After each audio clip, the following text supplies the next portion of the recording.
Come on in. The water's hot. Yep, I got my Untied Knots cup.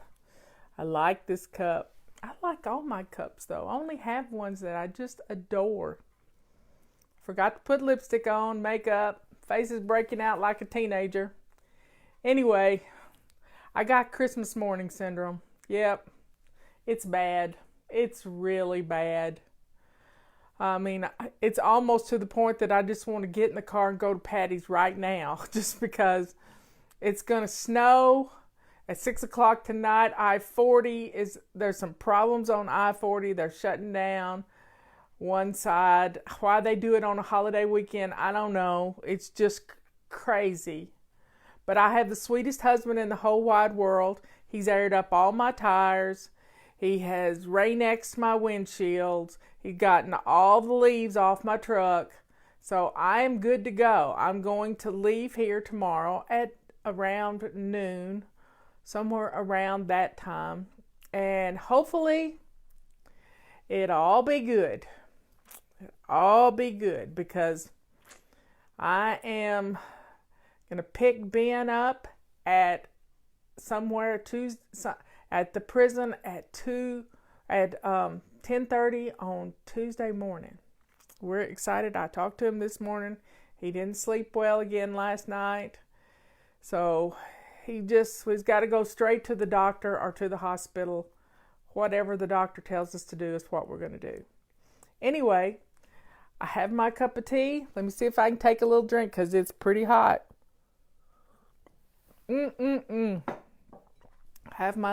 I added some things to my teapot yesterday. I got them in here. No, it's not my teapot. This is my Wise Oh Wow.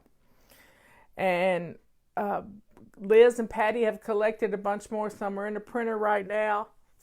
I'll have to pretty much get those cut up and into my jars. But I can't take my jars with me. I'm not going to take my jar. Hey, Jay, that's my brother-in-law. He's going to be with Dina for her surgery on Friday. She has, at Duke, she's going to be having surgery at Duke, so keep Dina in your prayers. I'm going to pull out a topic. I'm going to set things up for tomorrow. Tomorrow morning, my show will be at 10 o'clock in the morning, not 11. I'm going to go early because I want to get weekly home blessing done, and we're going to declutter some, be ready to do a 27 Fling Boogie, because that's what our mission is for tomorrow, is while we're doing our weekly home blessing, we take a little bag around with us and we collect up things to get rid of. Yeah, we're going to do that tomorrow. You can do that anytime, by the way, anytime. You can do that anytime. So here's what we're talking about today. Flying with chronic illnesses. Now, my sister Dina, she has a chronic illness. It is called rheumatoid arthritis. My mother had rheumatoid arthritis. And you can do amazing things. She sent me a message yesterday. And she said, "Sister, since the doctors at Duke had me quit taking all my supplements, my arthritis has flared up. I'm not able to get in my..." She was doing almost 7,000 or 8,000 steps a day. This is amazing stuff for her because she has bad knees and her arthritis flares up. Dina is my baby sister. And so she said, "I'll be glad when the surgery's over so I can start my supplement." And she takes an amazing product that she and Jay sell, and it's called Thrive. And my sister Patty has researched it like crazy, and she says it's all good stuff. All good stuff in it. I mean, and Dina said, "I can tell a big difference since I stopped taking it. Everything's just flared up." So, chronic illness, the basis of chronic illness is I believe with all my heart, is a deficit in your vitamins and minerals. A deficit in your vitamins and minerals in your body. And when you can supplement those things and get those going again, it's amazing stuff. It is really amazing. So we can still fly with chronic illness. We just have to pace ourselves. We just have to pace ourselves a little bit at a time. We do weekly home blessing 2 minutes at a time. 2 minutes. If you can't do 2 minutes, then just do 5 minutes. Just do 1 minute. And you can't talk about genetics because a lot of people, I have the same genetics as my sister Dina, but I don't have rheumatoid arthritis. Patty doesn't have rheumatoid arthritis. So there's an environmental factor that turns the key in people's DNA that kicks things on.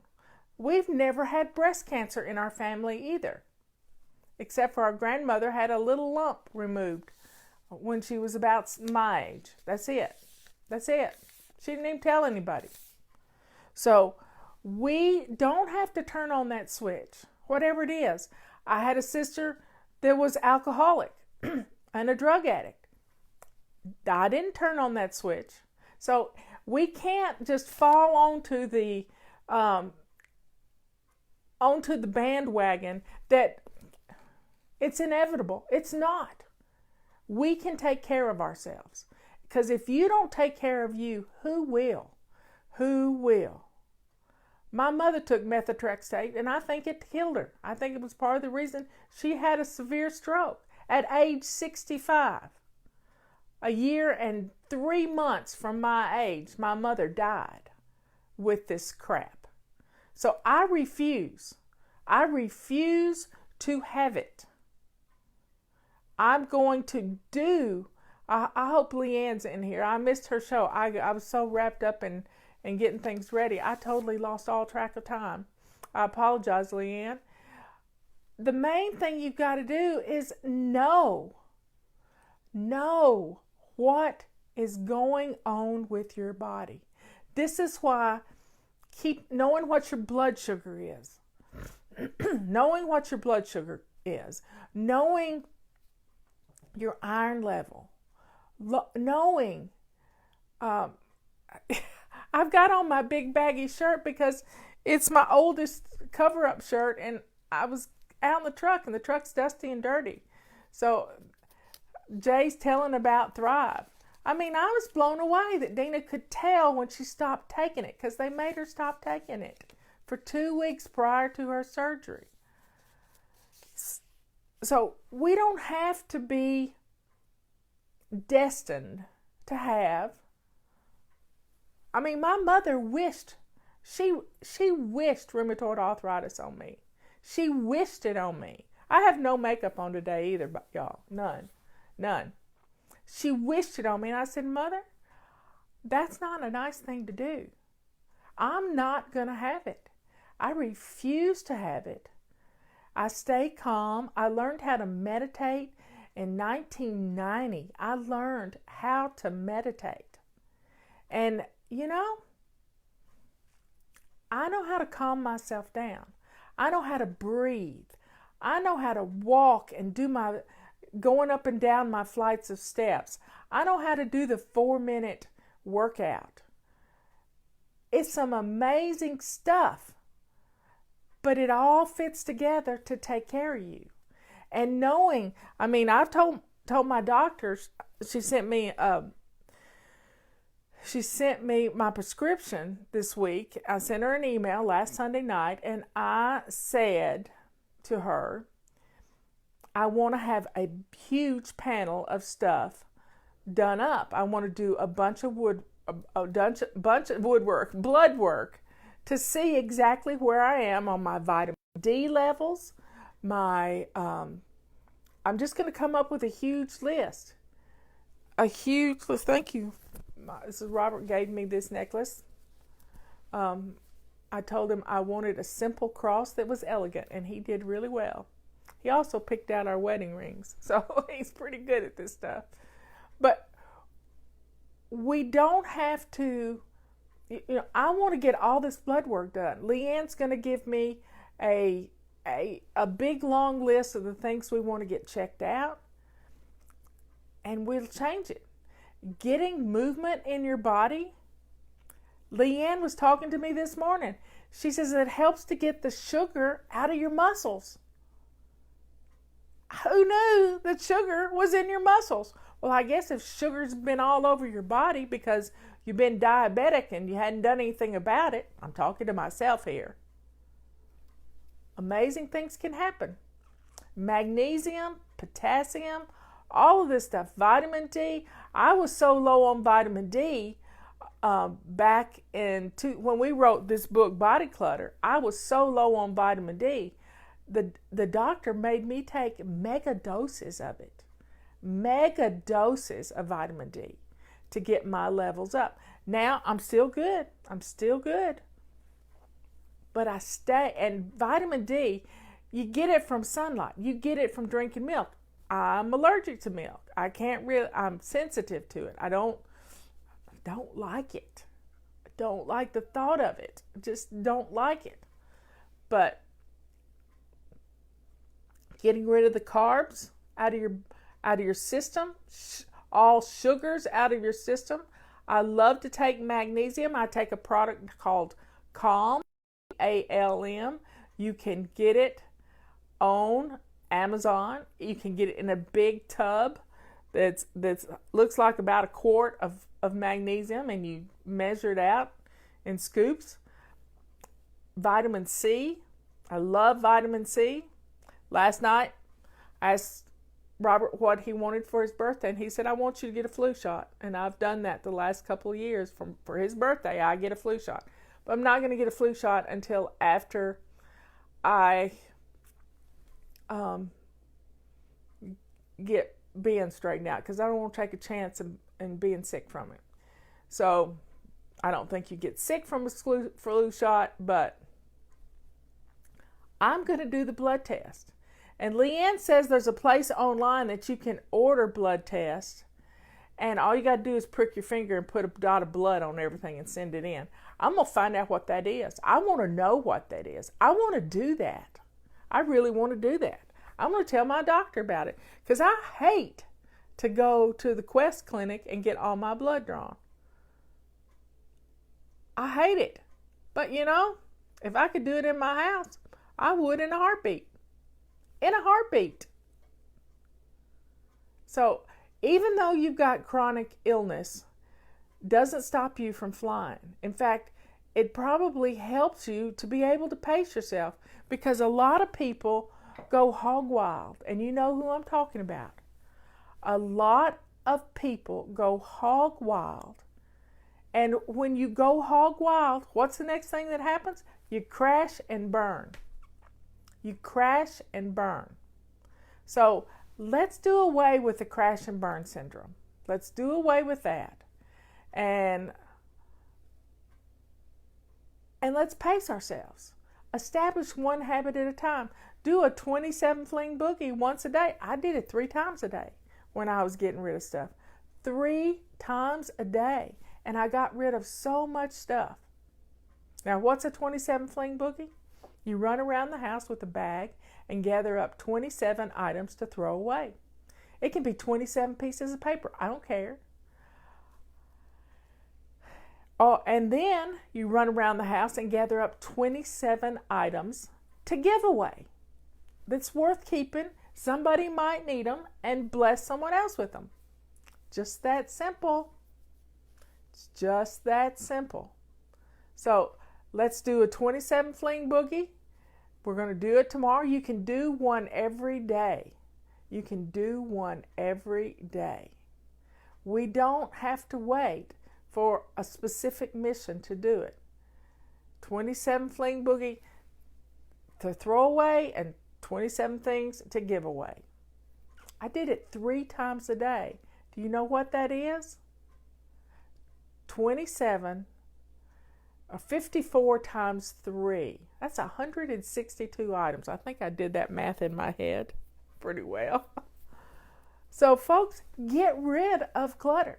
It's going to make your life much easier. It's going to make it easy to do your weekly home blessing because you're going to have less clutter in your house.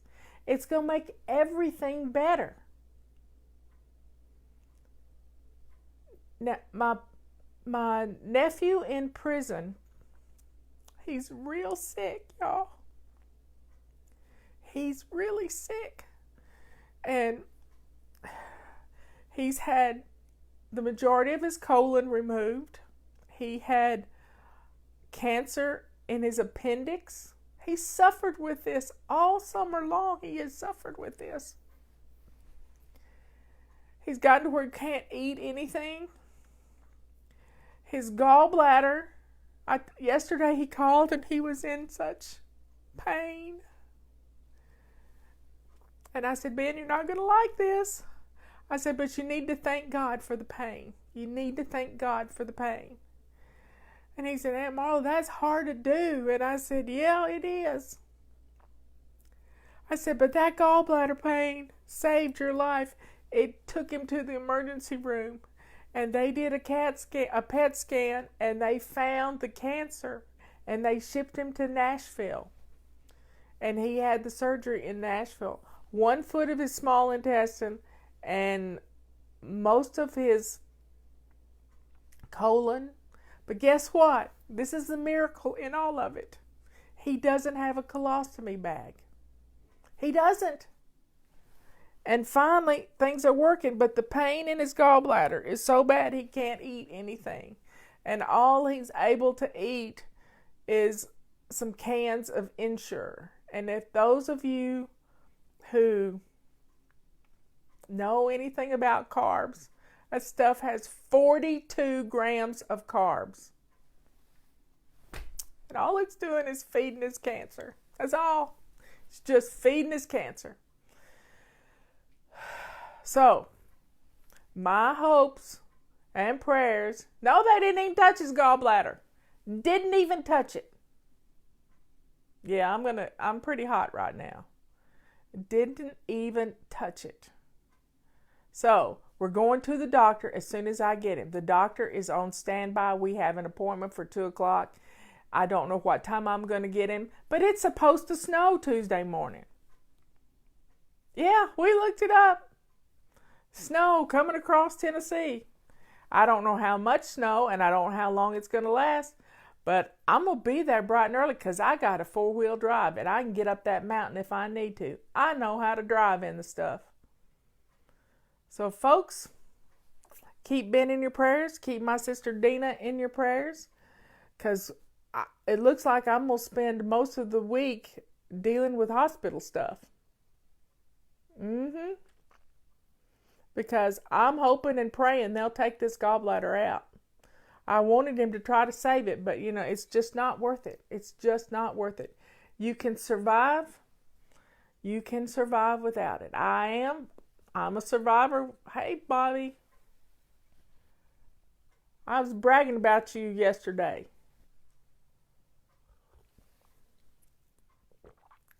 So, folks, thank you for your prayers. Thanks in advance for your continued prayers. And, Leanne's had to put me on supplements to supplement. There goes a hawk. A hawk just flew past my window.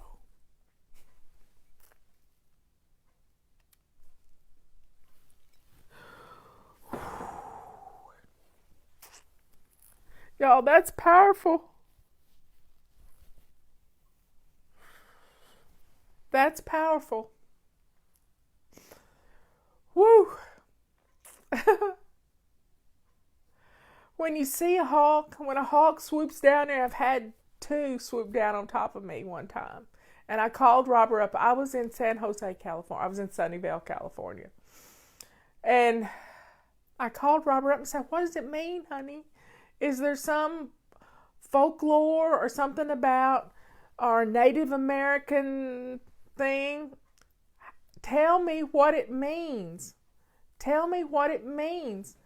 And he looked it up and he calls me back and he said, honey, it says in Native American lore that you need to be looking for a sign from God. That's exactly it. Looking for a big sign from God. And wow, I'm looking. How about y'all? Yep, I'm looking for that sign. When I was driving, to be looking for a sign from God?